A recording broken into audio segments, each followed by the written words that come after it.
Бүгүнкү тема аккумулятор, батарейка тууралуу сүйлөшөбүз. Негизи батарейканын түрлөрү ондон ашык түрлөрү бар, бирок автоунаага кислотный аккумулятор колдонулат. Кислотный аккумулятор тууралуу сүйлөшөбүз. Андыктан бул жакта аккумулятордун түрлөрү аябай көп, бирок ар бир аккумулятордун ичи кандай гана өзгөчө болбосун, бирок иштеш принциптери, жайгашыштары бирдей болот.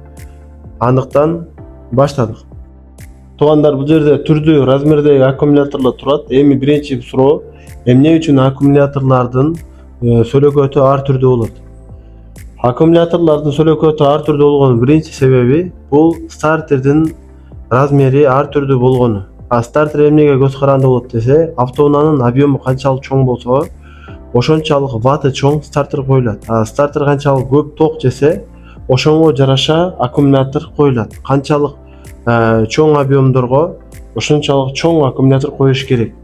Кичинекей малолитражка машиналарга кичинекей аккумулятор коюлат. Бул аккумулятордун негизги сөлөкөтү ар башка болушунун бирден бир себеби. Аккумулятордун сырткы келбети боюнча Европа, Азия болуп экиге бөлүнөт. Европада биринчи белгиси клима турган жер мындай ямочка болуп турган, ошол жерде клима орнотулат. Азиатский аккумуляторлордо толук өзүнүн объемунан сыртында торчать этип турат. Бул биринчи белгиси. Экинчи белгиси бул клемалардын диаметри. Европанын клемалары жоон болот, плюсовой 19,5 мм, минусовой 17,9 мм. Азияныкы болсо тонкий болот, плюсовой 12,7, 11,1 бул клемасы размерлери. Азияныкы тонкий, Европаныкы толстый болот.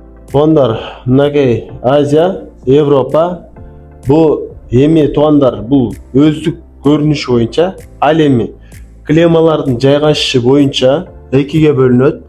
Прямой жана обратный болуп экиге бөлүнөт. Прямой дегенде мындай аккумулятордун үстүнөн караганда плюсу сол жакта, минусу оң жакта болгондо прямой деп айтылат.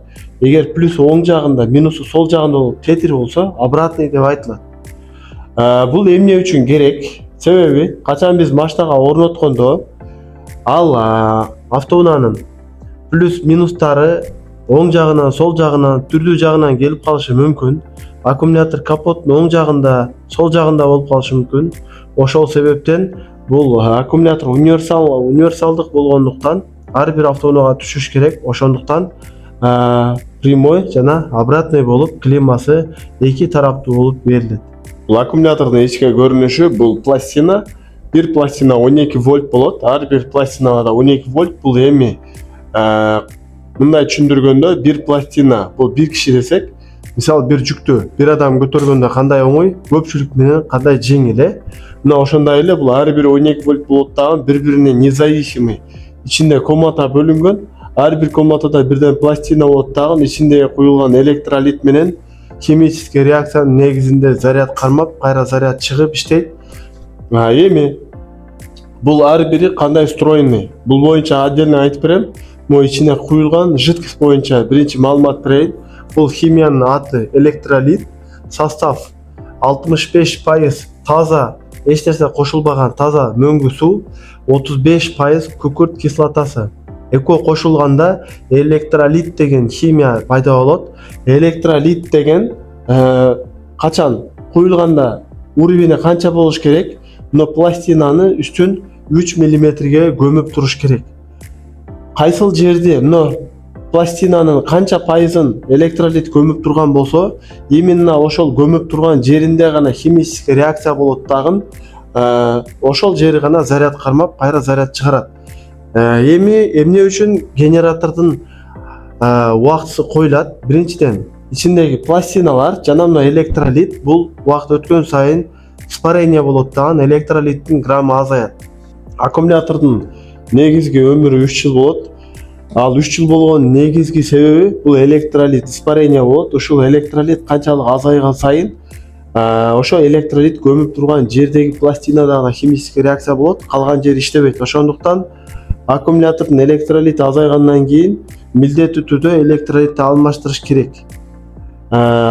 Эски аккумуляторлорда үстүндө атайын бул жерде капкактар болуп, ошол жерде электролит куйганга мүмкүнчүлүк болгон. Азыркы аккумуляторлордо андай мүмкүнчүлүк жок. Бардык аккумуляторлор одноразовый чыгат. Анын бирден бир себеби бул электролит адамдын өмүрүнө өтө кооптуу. Электролитти биздикилер электролиттин өзүн куйбастан жамгырдын суусун куюп, мына ошонго окшош маселелер көбөйүп, аккумуляторлор жарылып, адамдар көп зыян тартып баратканда буларга жалып түшкөн дагы электролитти сатканга запрет койгон.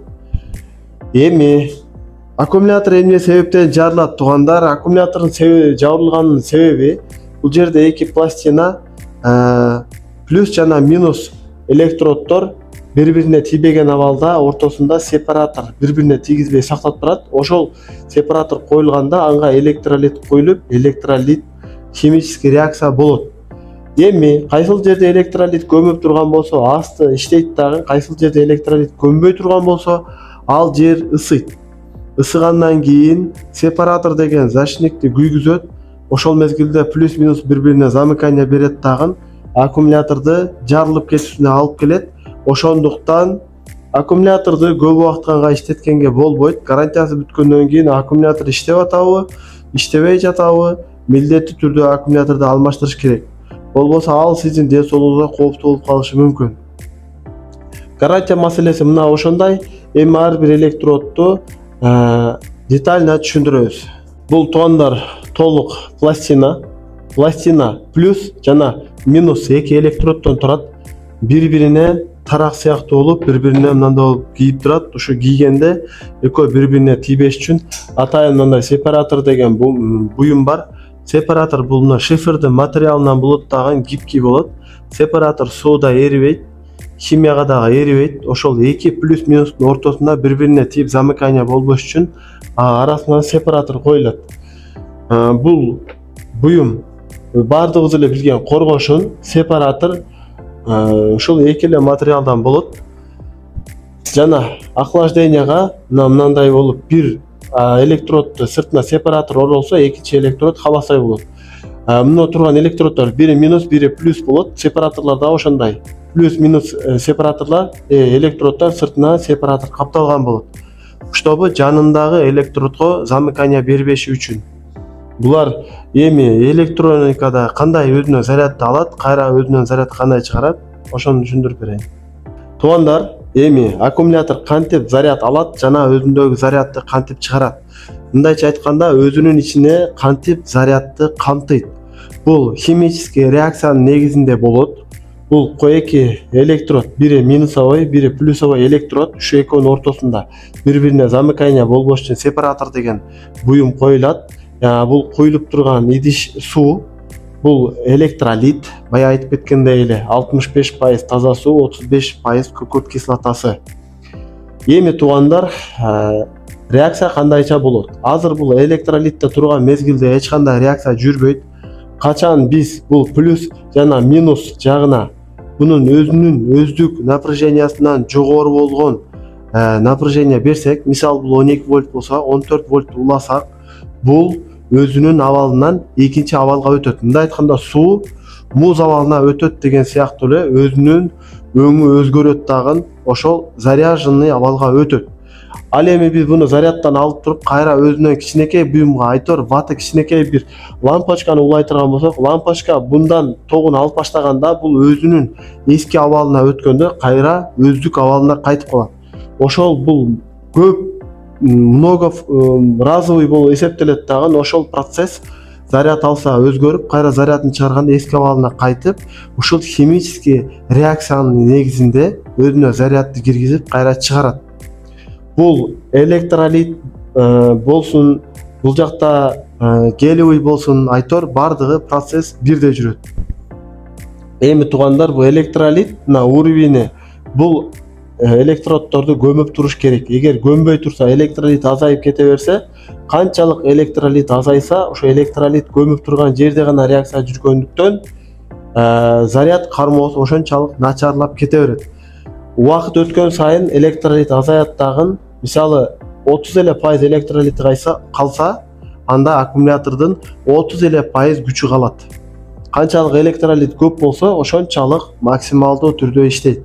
Электролит көнбөй турган, мына ачык турган жерлери ысыйттагын ортодо сепараторду күйүп аккумулятордун жарылып кетүү коркунучу бар. Ошондуктан аккумуляторду өз убагында алмаштыруу керек. Жана эң эле маанилүү нерсе туугандар, дайыма мына эки электрод асылып турат. Ошондуктан биз аккумуляторду колдонгондо бир гана тик абалында колдонушубуз керек. Эгерде биз буну жаткызып же көмкөрүп иштете турган болсок, ичиндеги бу электроддор көтөрүп турган жерине сынып, плюс минуска берип, замыкание берип, аккумулятор жарылып кетүү коркунучу. Мына биздин аккумулятор. Эми бул аккумуляторду көрүп турганыңарда, бул жерде ямочка болуп клемма турат. Бул Европа стандартына жооп берген аккумулятор. Мунун диаметри болсо бул азыр 60-тык. Эми туугандар, бул аккумулятор 70-тик, 80-тик, 90-тык болуп, мына ушул жерге размери кете берет. Бирок бунун чоңдугу мотордогу коюлган стартерга байланыштуу болот. Эми туугандар, аккумулятор бир аз чоң болсо, кичинекей болсо эч нерсе болбойбу деген суроо. Негизи чоң аккумулятордун ордуна кичинекей аккумулятор койсо, негизи эч нерсе болбойт. Бирок завод өзү тандап берген аккумуляторду койгон эң жакшы. Эми туугандар, аккумулятор менен кандай мамиле кылабыз? Биринчиден, аккумулятор кыймылдабаш керек. Кыймылдаган сайын ичи зака жейт. Андан кийин бунун өзүнүн чыгарылган жылдары толук жазылган болот, же болбосо сатып алганда чек берет. Ошонун негизинде 3 жылдан кийин аккумулятор алмаш керек. Бунун сыртынан эч нерсе билинбейт, эч кандай капкагы жок. Ошондуктан 3 жылдан кийин алмаштырасыңар. Андан кийин машинада кандайдыр бир электронный силовой ремонт боло турган болсо, же машинаны разобрать эте турган болсоңуздар, чача турган болсоңуздар, стартер дейсизби, кандайдыр бир инжектор система кыласызбы, биринчи орунда аккумуляторду ажыратабыз. Плюс минус айырмасы жок туугандар. Бирок желательно минусту ажыраткан жакшы. Себеби мисалы машинаны прикрутить керек, оталдырыш керек, аккумулятор отуруп калган. Анда туугандар, мына плюсун катырабыз, минусун ажыратабыз. Плюска кымчып, минусуну клеммага кымчып, машинаны оталдырабыз тагын. Ошону үзбөгөн абалда кошобуз, анан клеммабызды алабыз.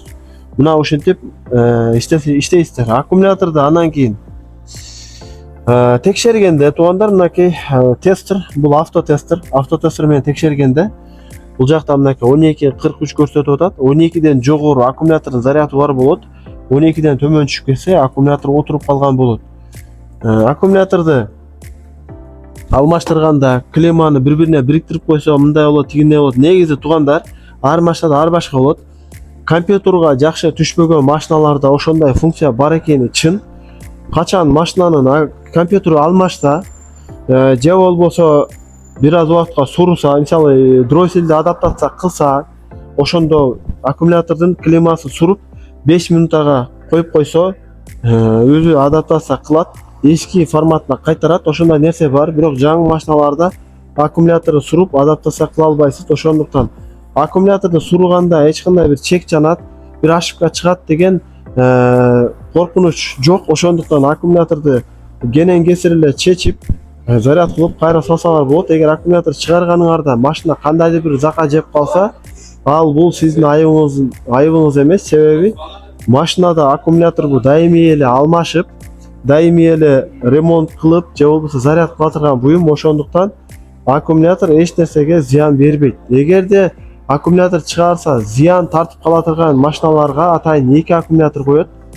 Чоң аккумулятор бул жердеги стартерге, генераторго жооп берет да, кичинекей аккумулятор бир гана машинанын компьютеруна жооп берет. Ал кичинекей аккумулятор каяктан заряд алат десе, атайын бул жерде аккумулятордон диод, через диод плюс тартылган заряд алат, бирок бул жерде отурса бер жака кайрадан чоң аккумуляторго заряд бербейт. Мына ошондой болуп, атайын заводской форматта коюлган болот. Ошондо туугандар, аккумулятор маселесинде дайыма иштегенде аккумулятор менен этият мамиле жасайбыз. Экинчи аккумулятор менен прикрутечке аккумуляторду алып келип үстүнө мынтип жаткызып, мына ушундай нерселердин эсебинен аккумулятор жарылып кетүү коркунучу бар.